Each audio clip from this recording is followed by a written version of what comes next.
there. What we're going to do today is I'm going to do two different things. I'm going to break this talk into two pieces. The first piece is about what are the techniques that a Sudanese historian needs to use if you want to find primary documentation in the Sudan to do research in the 19th century. So I'm working in really I'm looking for documents from the 1700s and the 1800s. Because if we can get original documentation, that strengthens us so much more. It's primary sources for doing our research. So we need to look at some of the techniques that I would use for that. And there are three primary ways that I attack that when I'm doing my research in Sudan. The other thing is sort of knowing where I am in the country. Sudan is now broken into two parts. When I was originally starting my research and was there a second time, it was still one country. Now you have South Sudan and you have North Sudan. I work outside the Nile Valley. The town that I sort of work around is El Obeid, which is the province. The Kordofan is the province. It is, you know, Darfur, which people might know about, right, from past problems. Darfur is to the west. That's out here. That's outside my zone of work. Actually, Khartoum, Omdurman, that's the Nile Valley. I work over in Kordofan in the center section. I work with groups of people. I do not work in the Nuba Mountains very much, but I work with people that are Arabic speakers. But there are a large number of diverse ethnic groups that live there. They all speak Arabic. They may all be Muslim. But if you ask them, what are you? They won't say Sudanese. They'll give you their ethnic identifier, right? I'm Bedaria, I'm this, I'm that. So there are ethnic differences. And sometimes there are challenges for a researcher when you're moving between ethnic groups, right? Because each one has their history and their version of history. And so you do have to keep that in mind.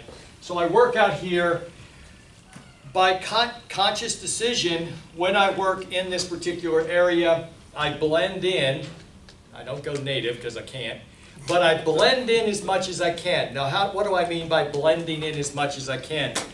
Well, one of the things is don't bring a research assistant from the University of Khartoum unless they come from the ethnic groups in Kordofan. If you bring a Nile Valley Sudanese out here, number one, he's identified immediately by the way he speaks English, or the way he speaks Arabic, because there are dialects of Arabic. And so those of us who work out here, and my Arabic is much more associated with the style, with this, we're called Gribbies. We're called Westerners. It's the equivalent of redneck. When they say, you're a Gribby, you're being told, they say you're a redneck. Because the Nile Valley considers itself the elite. They're special. They're the norm, and everybody else isn't. So you don't want to bring research assistants out here because right away there's already going to be tension. So I consciously will find people internally that I can work with that are already there.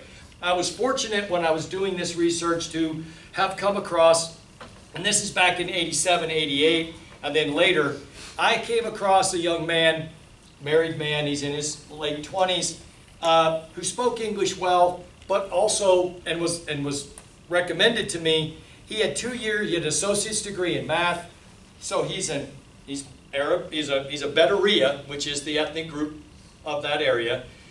He's connected to all the people I need to be able to talk to and hook into in terms of doing oral histories or other types that we'll talk about. And he can help me with Arabic. He can continuously help me pick up on, work with the Arabic language. And so, but it's interesting, he's Muslim, but he teaches math in a Catholic high school. Welcome to Sudan, the land of contrasts and craziness, okay? The Combonis, Italian mission, had established a school back in the 19th century. It was still there, but he taught there. So, and physically I lived in his house. I lived at his house. That is, their house is the equivalent of two faculty offices put together and a little bit of a reed front porch. That's where I slept. Okay, so they have some privacy. But there's Abdullah, my research assistant, Mona, his wife, and Weil and Wadia, and we Dan, the 2 boys and the girl. So there's a 5-person family in a house as big as 2 faculty offices and me, the Kawaja, the white guy, the outsider, okay? But they took me in, adopted me, and working that way from inside a family structure out, I fit. I could have had a separate residence. My money, my research money made it easy for me to have a separate residence. But in this society, what you have to very quickly understand, lone wolves are unusual. Everybody's hooked to family. Everybody's got a family connection, and if you're not, people look at you funny. So, and there's just an edge there. There's not the connection. So by literally living inside this family, living with them and being adopted into the family, that works. I don't have a motor scooter. I don't have a car. I use public transportation to do everything. The public transportation, if I did need to get back and forth, it's 250 miles, and by sitting on top of a giant 5-ton truck on top of bags of grain, it takes 25 hours to get there. All right? So 25 hours of riding on top of a truck. But that's actually not bad, because there's a whole bunch of other people up there, and you practice your Arabic all the time. Because they don't speak English, and if you want to talk to them, you practice your Arabic, and they correct you, and they help you. I also began, on occasion, somebody would say, so we'd talk about what is it that I do and why am I doing it, and then it's, have you ever met this old man? He is my great uncle. No, I've never met him. Well, he said, and right away I start writing because now I've got another contact. And one of those contacts that came off the top of a truck like this, I found him. We figured out where he lived, and I went there. He had been, now he's just retired, but he had been within the tribal, within the ethnic structure. He'd been sort of came from an important family from the past.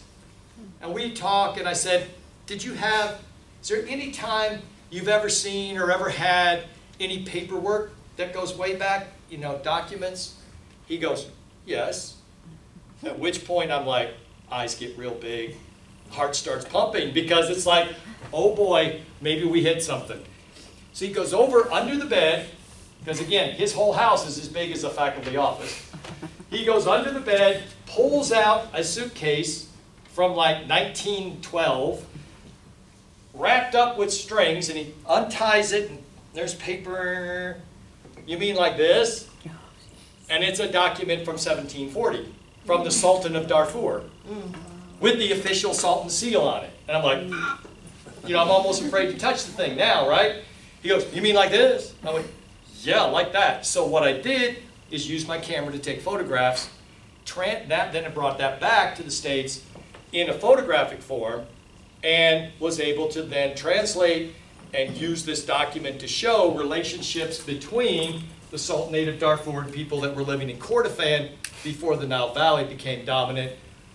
But that's one of those things, if you're a Sudanese historian, you sometimes are not using traditional, research techniques of just going to a library, going to a government archive. We can do that, but we have other ways that we can get this done. And so, one other little problem that you run into, I will say this about, and it would apply to any of the documentation that I find, I'm always very careful about this, and it kind of puts me in a quandary once in a while. Here's this document from the mid-1700s. Okay. It really belongs in an archive. But if I actually hand it over to the Sudanese government, I have no idea where it's going to go. Some underpaid bureaucrat may just decide to just throw it in this envelope over here and put it in that file cabinet. And it's gone. Now, I've got a copy of it. I photographed it.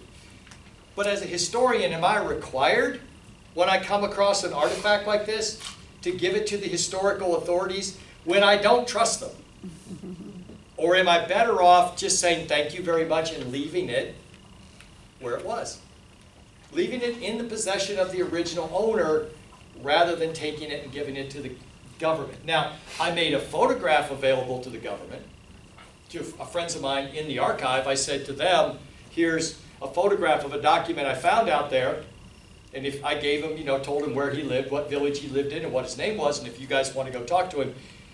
But sometimes I literally run into that problem with governments that are as unstable as the Sudanese government can sometimes be, with a bureaucracy that's as underpaid as the Sudanese bureaucracy is often. Then the people that are in that bureaucracy sometimes have 3 jobs to feed their family, and this government job is really on the low end of the totem pole, and I don't really know what they're going to do with material. So that's another little thing that we sort of run into when we do Sudanese research. Well, I've touched on some of the methods, but one of the things I'm doing is I'm looking for documents so I can find those documents in the personal collections of people. But that requires a lot of digging to go get those personal collections and get those documents. I do oral history as well, oral histories.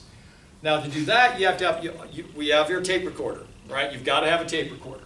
Because what I need to do then is I have to go through a very specific set of steps that when I do an oral interview with someone who's telling me about something that has happened, or a grandfather, or something, I'm trying to piece things together, then what I'm going to do is record it, and then I'm going to, once I get back to the States, if I'm going to use it as footnote material, then what I'm going to do is transliterate, write it out, transcribe it off the tape. The tape is actually put in the Michigan State's library.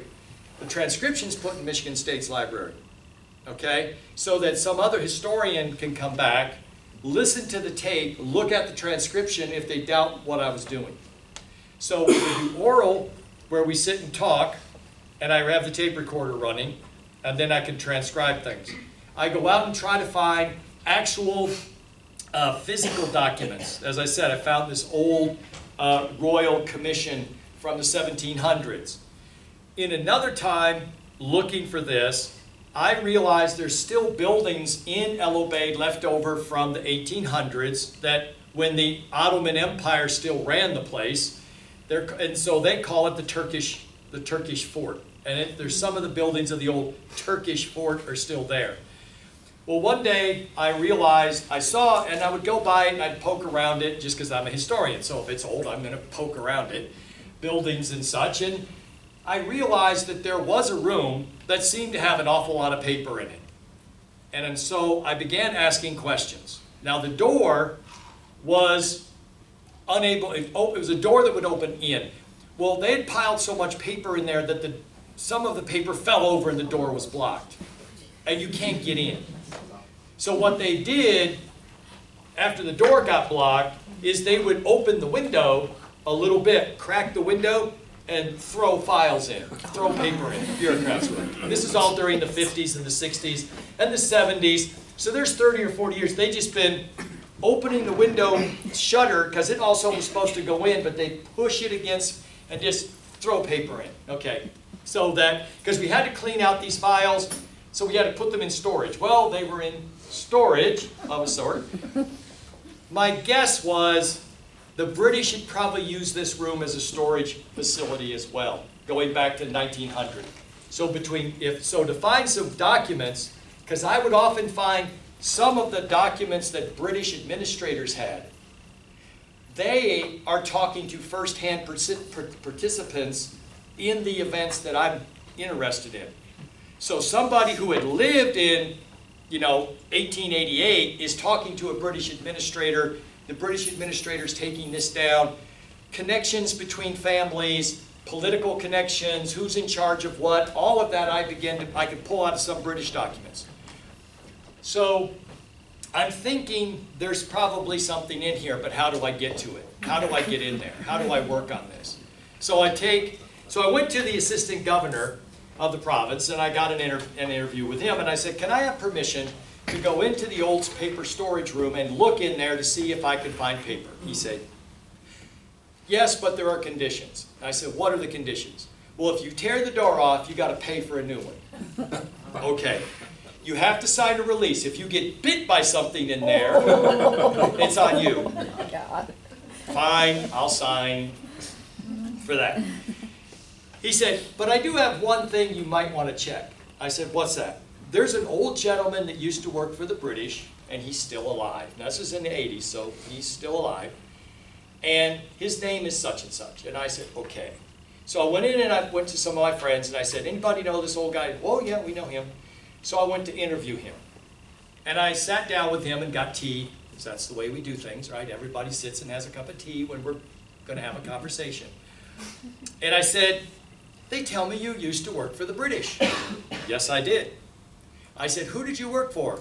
Mr. Tibbets. And when he said Mr. Tibbets, all my radar went off. Because Tibbets is one of the older British administrators who worked in El Obeid for the British government after the reconquest in 1898. So right away, Tibbets.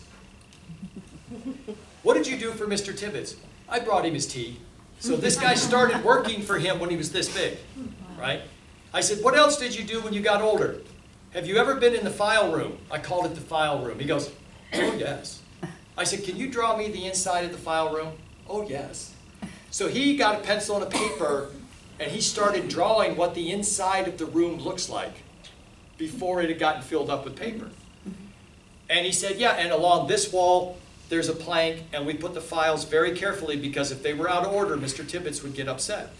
And then you put another set board, and there were files. So now I have an image in my head of what is in there.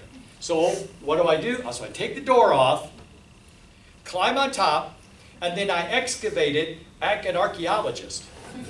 I start working my way down, right? And I work my way down into a corner. Now the water bills, the rent receipts, all this stuff from the 60s, I'm just throwing it over my shoulder, right? Making a big pile back here. But I'm working finally I get down to dirt.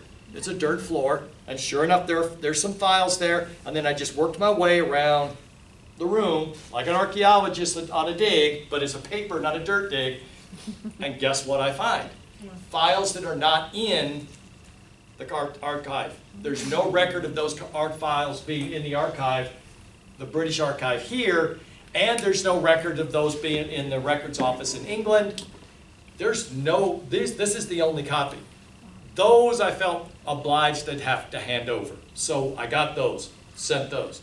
So these are ways, and then you can always go to the archive in Khartoum itself. We go into an established archive, and my research that I'm going to talk about today came out of that kind of background. But you have oral history that you walk around. You have to literally go village to village to village to get around. And that means you've got, they're not coming to you in El Obeid. I spend a lot of time traveling and sleeping on the ground and sleeping in huts and sleeping with people. And one of the things you also, with Sudanese with research out in the West, you realize I can't afford to be carrying water with me. It's too heavy. So whatever water they got, that's what I'm drinking. Whatever they give me to eat, as long as they cooked it's hot, I will eat it, all right? So that means as soon as you show up, you just go on their diet plan, you go on their water plan. And that means for the first 2 weeks, 2.5 weeks you're in country, you're not working. You're sick because your system's adapting to them, not because you're used to something else. But that makes it handy out here because now I can just live off the countryside, just do that. So there is a lot of moving around. You do find original documents in the possession of private citizens. Always have a camera so you can take photographs of those. You can run into British official documents in some strange places and have to excavate to get those, but then you can go to the archive in Khartoum. The official government Khartoum archive has no air conditioning. It has swamp coolers left over from the 1930s and 40s. They have swamp coolers. In other words, it's a fan blowing air through water that's flowing over a screen. So it does reduce the temperature a little bit, but the humidity is still pretty good. You would obviously, when you go in, you take the writing utensils that you're going to write with. You take your paper, your notebooks that you want to take notes on, but you also take towels. Because you're sweating so badly whenever you're sitting there working in the archive, you're going to drip water on these original documents, and you can't do that. When your arm is sitting on your pad, your pen gets down here 5 lines and it won't write anymore because the paper on your pad is soaking wet. So you put towels on your writing pad, you put towels here, you put a towel around your neck, and you kind of don't lean over documents, you kind of sit back and work on them, wiping your face off. Right? Poor, pitiful historians, okay, I understand. But it's a reality of working in this kind of an environment.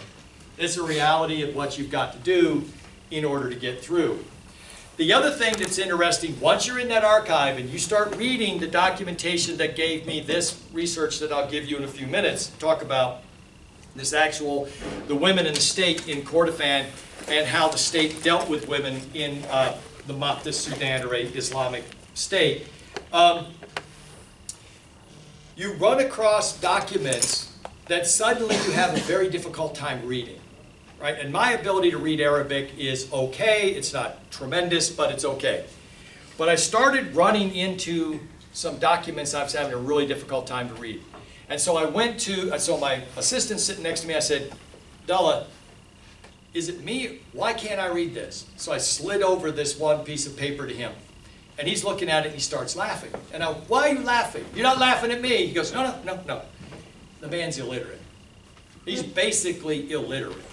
Over the course of the Bahdia, diseases, battle deaths had killed a lot of the older men and older officials, right? The captains, the majors, the equivalent of captains and majors and colonels in their structure.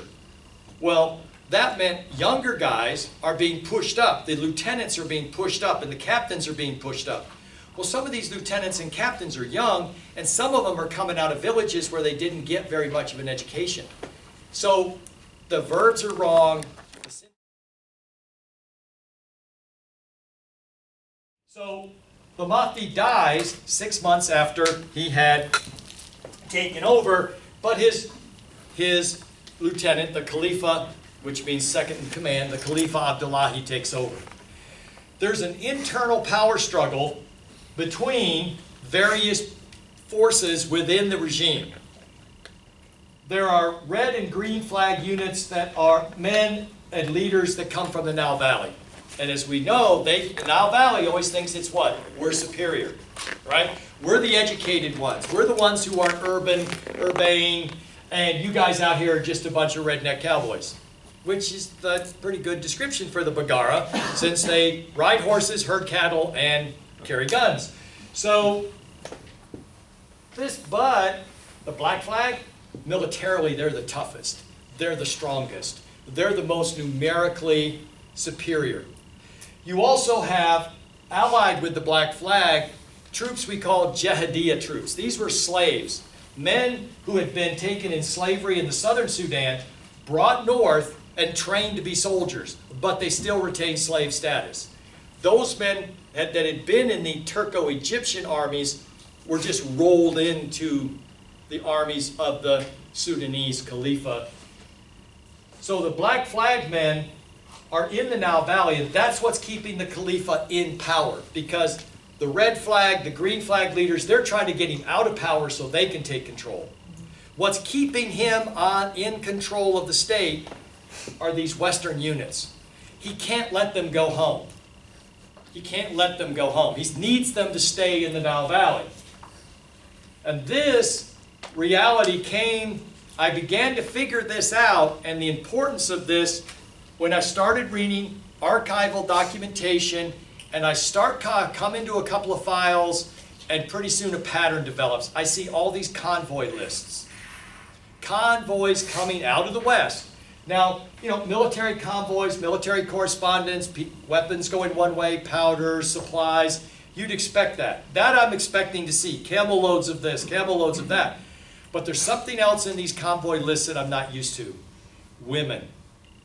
Thousands of women are being shipped by convoy from the West to the Nile Valley. Convoys full of women.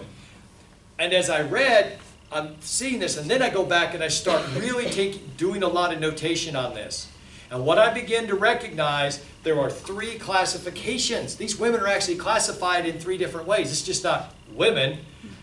They are what I use in the text. I call them chattels, captives, and companions. So there are chattels, those are slave women. These are women, they're classified as slave women. And there were women who out here were slaves. They're also moving to the Nile Valley. Captives are women who were free women, never had been slaves. They were from free families, but they lived out in Kordofan, but they were unattached. Their husbands had probably gone to the Nile Valley in the armies. They'd been gone for several years, and they didn't know whether their husband was alive. They didn't know he was dead. They were just living back here in Kordofan and hadn't moved to the Nile Valley. So those women were also being collected out of the villages and moved, but they had to be treated differently. They're not slaves. And then finally, companions. These are women whose names were actually written into the convoy list. This is, this is Fatima, her daughter, or no, this daughter and this daughter. Make sure they go to, and they would give the name of the male in the Nile Valley who they were going to. So they had been connected directly to somebody of importance in the Black Flag armies. And so this is this certain woman and her daughters, they're going to this guy. So you had 3 different classifications of females coming through on the convoys. So the thing that we're looking at here is, and I'll read just a little bit of this, that in order to counter the internal and external difficulties he, the Khalifa, faced during his 13-year reign, he depended on the loyalty and military strength of the Baggara units, the Black Flag from the west, from his Western Sudan and Jihadiyya regiments. The loyalty of these newcomers to the Nile Valley could be assured in part by making homes for them in and around Omdurman, the new capital next to Khartoum. Women, especially Westerners, promoted a sense of the Nile Valley as home and therefore gave these men something to lose if the regime was defeated by either internal or external forces. And the state therefore took special interest in the movement of females into the Nile Valley from other areas, especially Kordofan in the west of the Sudan. The state bureaucracy even created, as we said, a new category, a new vocabulary. When mothers, wives, and sisters could be located, they came east as companions. When this was impossible, non-slave females, and they always use this term, identified as Mayram, M-A-Y-R-A-M, Mayram, our captives from Kordofan, provided a pool of ethnically and socially similar women from which to rebuild families broken apart by war. And female slaves or chattels from Kordofan were transferred east to serve the needs of the Jihadiyya regiments. So slave women were given to slave soldiers. Free women were given to free men, and the others that you could identify family connection came through as companions. Now, we also note something else that was going on in these documents, and that was the Mahdist dispatches to and from Kordofan also indicate the active role the state played in the personal lives of the military and administrative personnel. As in the days of the Funj and Korea sultanates, the Funj sultanate had dominated this space before it was taken over by the Turco-Egyptians, and the Korea sultanate is the one that runs Darfur, okay? So previous history, the 16 and 1700s, is what we're talking about here. In the days of the Funj and the Korea sultanates, the head of the state monitored marriage arrangements. Evidence of the Khalifa's role in influencing nuptial arrangements among his officers in Kordofan came from correspondence surrounding the marriage aspirations of one individual whose name was Muhammad Bushara. He was a Mahdist commander. In a dispatch from the Khalifa dated 5 September of 1891, Muhammad Ahmed, Bushra's superior, is reminded that Bushra's intended bride is the daughter of Abdul Rahman, powerful man. She's recently divorced from al-Bashari al-Dafala, another powerful man. Therefore, the marriage could proceed only if no reconciliation between the two in the divorce proceedings was going to happen. So Bashara asked for permission to marry, but then the Khalifa figures out, now wait a minute, the girl you want to marry, that's the daughter of this guy who's important, and she's got a marriage problem, and they're getting divorced from this guy. No, no, no, I'm not going to let you marry her until we're sure these two families, it is a complete separation from these families. Then we know 25 September, 20 days later, the Khalifa says, Bouchars would best to marry a second woman, because I guess he figured, well, maybe this other one ain't going to work, so I better go find another one. So he goes and tries to find, well, this is Uthman Adam's sister. Uthman Adam is a powerful Black Flag commander. And so he wants to marry Uthman Adam's sister.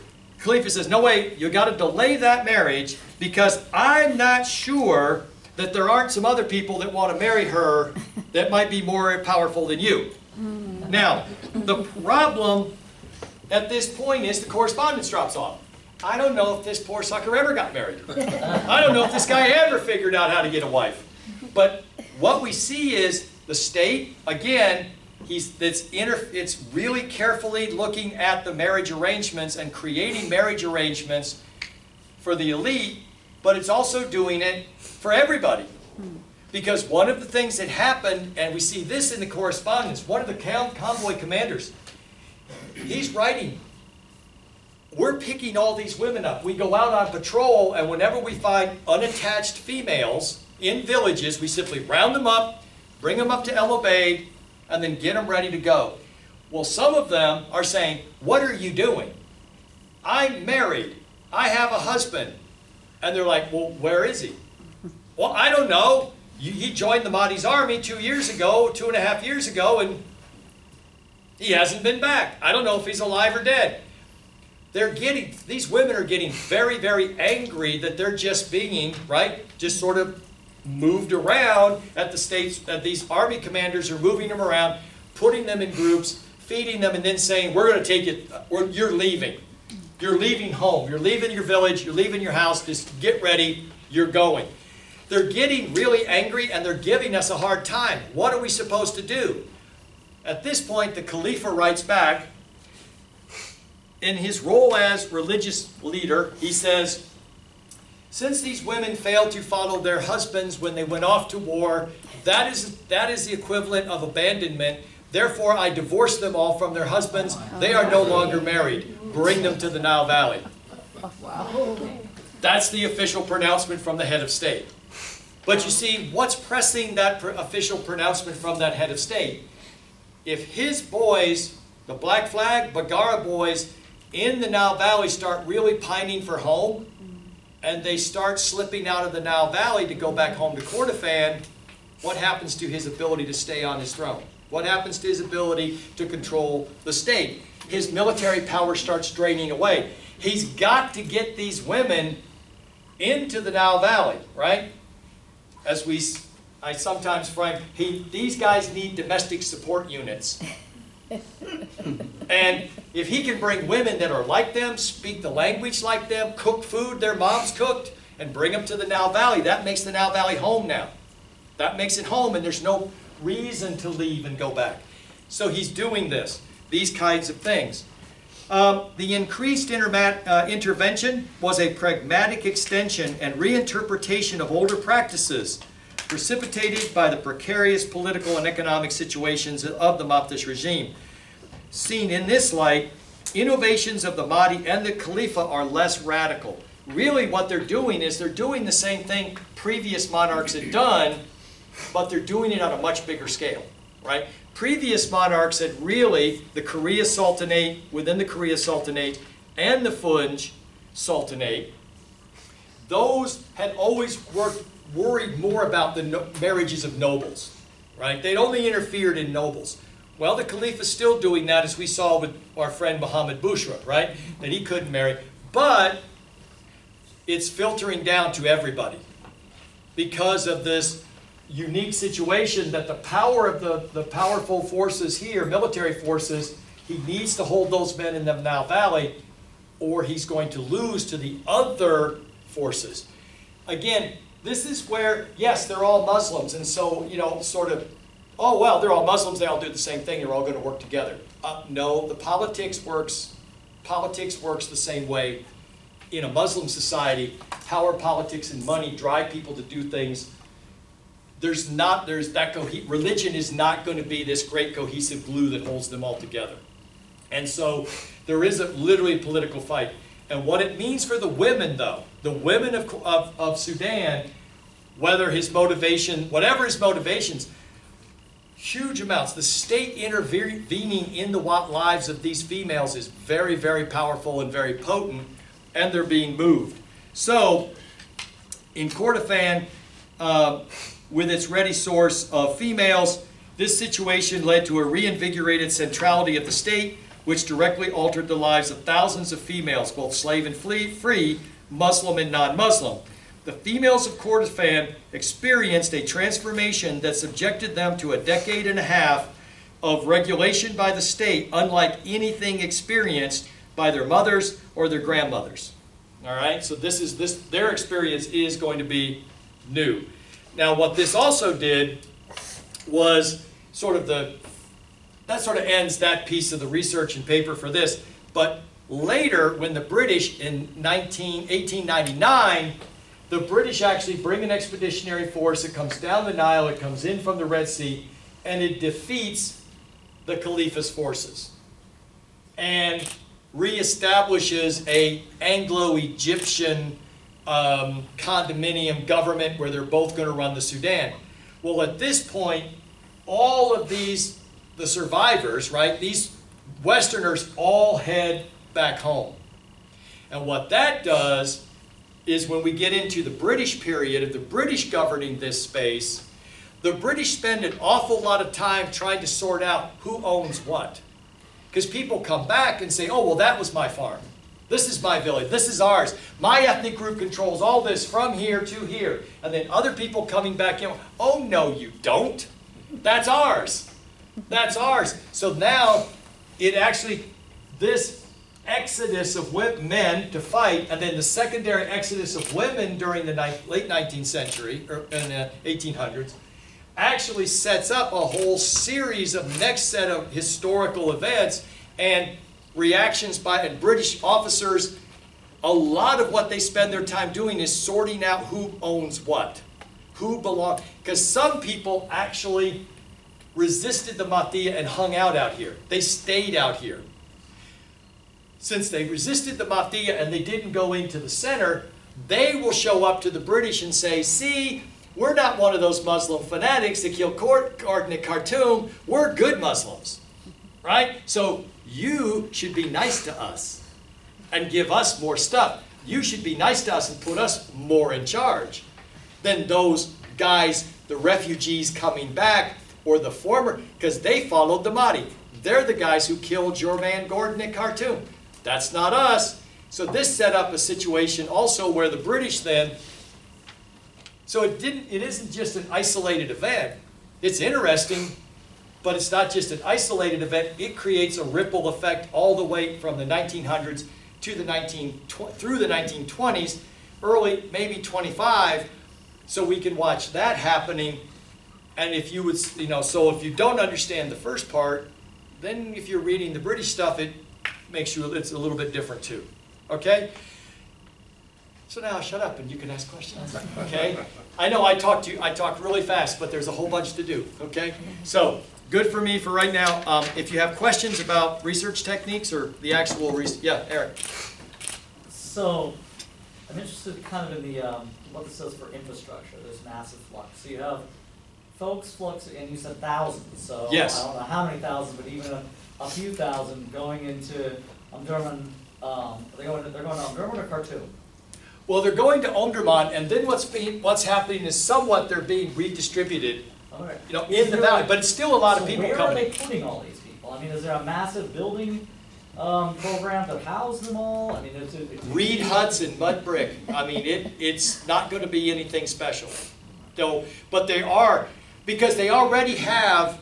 See, the men are already there, so you've already got housing for your troops. Now, it's not barracks housing, but you have housing for your troops. So then what happens is these women come in, okay, the ones that are companions obviously are going directly to the houses of the men who they're assigned to.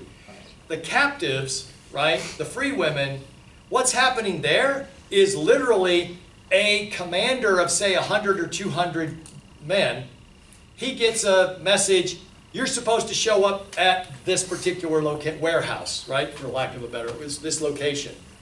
And then he would just be given 200 women. And where are they going to live? With the men that they're assigned to, their husbands, their new husbands. There are hundreds of marriages happening every day. Hundreds of marriages are going down every single day. The men are already housed. So if I'm a soldier and I've already got a house, it's a hut, it's half the size of my office. Once this woman, my commander says, marry her. This is your new wife. So She lives with me. How is the government going to handle the, I mean, obviously, the house is one thing, but Yeah. there's also the demand for food, That's right. sanitation, when children Well, come sanitation they're not too worried Well- about, which is problematic. But the food is coming from the Jazeera. The Jazeera in Arabic means island. And they call this space between the two rivers the Jazeera. Now, there is problems with famine. There are food problems. But a lot of food is being produced in here, right? And that food is then moving, huge amounts of that food is moving into Kordofan, or into Omdurman and Khartoum. And on the flip side, what's happening to the farms back in the West? They're Are being they abandoned. They're abandoned. So, Agriculture and pastoral activities collapse. It basically collapses, which is another thing you see in the British documentation. The British are trying, the early district commissioners are trying to figure out, how do we get this economy going again? Because the British don't want to pay for this. They don't want British tax dollars. Well, actually, they make the Egyptians pay for it. But they don't want they don't want to have to be spending money out here feeding people. They want them feeding themselves, but they're trying to figure out how to get the economy running again. Had those been subsistence farms at the time, or the government depended on that revenue, and now it's being denied that revenue? Outside of El Obeid, in some of the places where the water table is relatively high and you can use very shallow irrigation systems, they had market farms. But in the larger area, maybe 80% of the space, they're pretty much subsistence farms, but gum arabic was a cash crop. Gum arabic in the 19th century, before modern chemistry, that's the component that makes the glue that holds paper together. So there was always a huge market for gum arabic, because gum arabic was used in making paper for glue, for holding wood fiber to make paper. So the one cash crop out of here, but that collapsed, and that was one of the first ones that the British tried to get restarted, was these subsistence farmers who also had a cash crop, but it was in that very particular product of gum arabic. Was the program actually successful, and for how long? In terms of moving the women? In terms of keeping the guys here by doing It was this? absolutely successful, because the Khalifa will govern from 1886 for the next 13, 14 years. He stays in power, he crushes his enemies, and he does it because his boys, his Bagara, his black flags are there, his black flag fighters are there. And the reason they're there and not floating back home is because he's made the Nile Valley home by giving them a wife. Obviously, with these wives, we're starting to produce children. We now have a home setting, a domestic setting, and these guys don't want to leave it, and the government feeds them. They just don't have a Maxim gun. No, they don't have a Maxim gun. That's what ends it. They don't have a Maxim gun, no. So, Okay. so 14 years is comparatively successful for Yes, for him, it was successful. Now, in the overall history of Sudan, it doesn't help them, because it puts them so far behind the 8 ball in terms of economic development, makes it easy for the British to run the place. Today, there are still tensions between ethnic groups who are arguing over who the British gave land to in 1901. They're still fighting about that. But if that movement hadn't occurred and everybody would have stayed in situ, then that problem in 2019 wouldn't exist about who the British gave land to back in 1901. Okay? But successful in terms of keeping the Khalifa's military strength in the Nile Valley, where he could use it to crush his internal enemies and try to hold off his external foes. Yes, it works. But in the long run, it's rough. It creates a rough set of situations. Yes, Henny? Two unrelated questions. One, why did you get interested in that little spot on the world for your research? The other question is, with all this going back and forth from east to west and all that, and changing governments, how did that affect, if it affected the trade with the northern part of the Rhine, the Delta and Egypt? Trade, well, first off, how did I get interested in this? When I got out of high school in the 72, 73, I lived over here. So I lived in this part of the world and learned language, learned to speak Zarma, worked in construction, instead of going to college, I went here. But then Africa got in my blood, literally and figuratively, right? Because of malaria and other things. I got Africa in me. So I really found the place, just the continent, fascinating. I find Africans fascinating people. If Americans woke up with half their problems, we'd shoot ourselves. But they just get up and just roll. And to me, that spirit, that kind of go, a great place. I like it. It has a lot of problems. Africa's huge problems. But I like Africans and the African continent. Went to Michigan State, started working on this part of African history, because in the West, well, I already lived there, I spoke one of the languages. But it was like round pegs and square holes. So a guy came in that did Sudanese history as a visiting professor at Michigan State. And my professor, Dr. Robinson, said, David, go over and take his class. You're just frustrated over here with me. Go take his class and see what you find out. I hit Sudan, and I started doing research and working on papers on Sudan, and it's round pegs and round holes. This crap's easy. This place makes sense. This place didn't. I don't know why. It's the way my brain works, unfortunately. But then what one of my professors had said, to do doctoral dissertation, David, you have to find the hole in the research. Find a place where nobody's working. Find a place where, when you look at the journals, you look at books, nobody's writing about this. So go and look at the Sudan archive, look at the Sudan Notes and Records Journal, look at Northeast African Journal. What's not being written about? And what came up is Kordofan wasn't being written about. There's a hole right here in Sudanese history. And what's funny is all the work I've done, the research I've done, I have a nickname in the Sudanese community. I'm called the Kordofan man. They just call me Daoud al-Kordofani. Daoud is David, David of Kordofan. I'm the guy, if you want to know about Kordofan, you come and go talk to him. He's the only one who studies the place. But that's what got me interested. I found a hole where no research was being done, which means I'm in there by myself. There's no competition, which is handy, right? So I can write and research in that hole. Merchants continued moving up and down. There was a very heavy black market activity during the Mahdiya. The black market will always find a way. It doesn't care about politics. It doesn't care. Black market will work.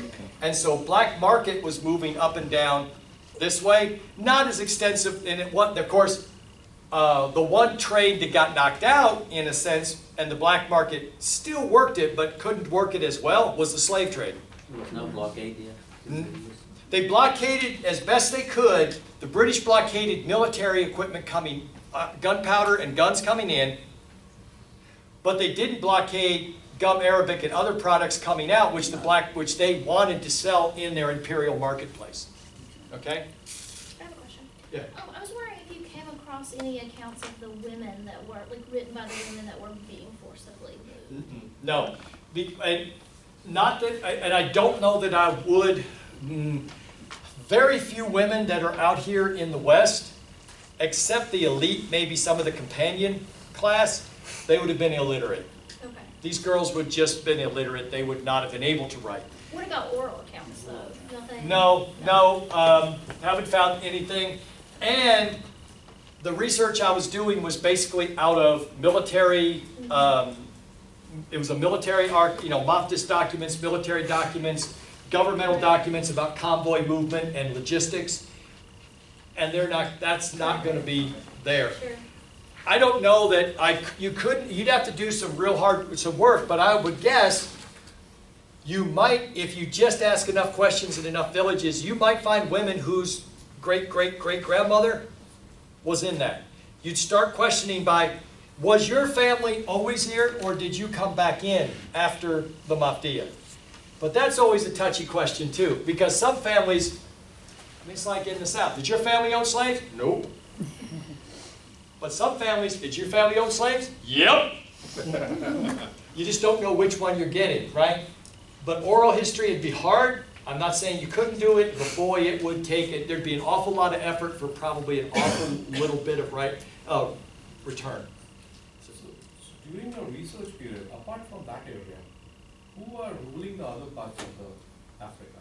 I mean, Like well, you had, during the Mafdia, this region, the French are moving in this way. The Italians are in Eritrea here. The British are dominant here because they've taken over. So in this immediate area that we'd worry about, Libya still hasn't been picked up by the Italians yet. This is still too early for that. But what does really initiate the reconquest of the Sudan by Kitchener and his troops is the Fashoda. Intelligence that's coming up to them, to the British through the Mafdia, is telling them there's a new flag. Literally, it's in the document. We get the reading this documentation. It says, there was a new flag in the South. And they go, well, what's it look like? Well, it's blue, white, red. And the British are like, right. So, you know, really they portray their whole reconquest as, this is revenge for killing Gordon. This is to get rid of an evil Islamic regime. What it is we can't let the bloody French in here. Right? We need to get down here. We need to fight our way. These guys are just an obstacle. We really got to get down here and kick the French back into Central Africa, because the British are already making inroads into Kenya, Uganda, and there's already some thought about a Cape to Cairo railroad. And if the French get in here, they're going to block it. And if the Italians move in this way into Ethiopia, they're going to block it. So that's really the rationale behind coming in and knocking it out. So those would be the immediate foreign states. And if I'm not wrong, there is a patch of German thing also. Well, the Germans are in German Southwest Africa after the removal of Bismarck from power. They also have territory in what is now Tanzania, but Tanganyika. They have some coastal territory here. They also have made a couple of inroads into the country that is now Togo, and they also would have been in Cameroon. Pieces of Cameroon, a little bit of Cameroon. But The French are in Cameroon, aren't they? well, the Germans were there, and then after World War I, Germany loses Cameroon, and it loses their Togo, French Togo, to the French, right? Where Tanzania goes over to the British, right? And German Southwest Africa goes over to the British. Okay? So the French are, you know, after World War I, you get in Cameroon, because it used to be spelled with a K, because it used to be German, you would have had Germans. But after World War I, no, it's French. The Germans are out of Africa completely after World War I. Okay. That's it. Good time. All right, let's thank Dr. Jackson.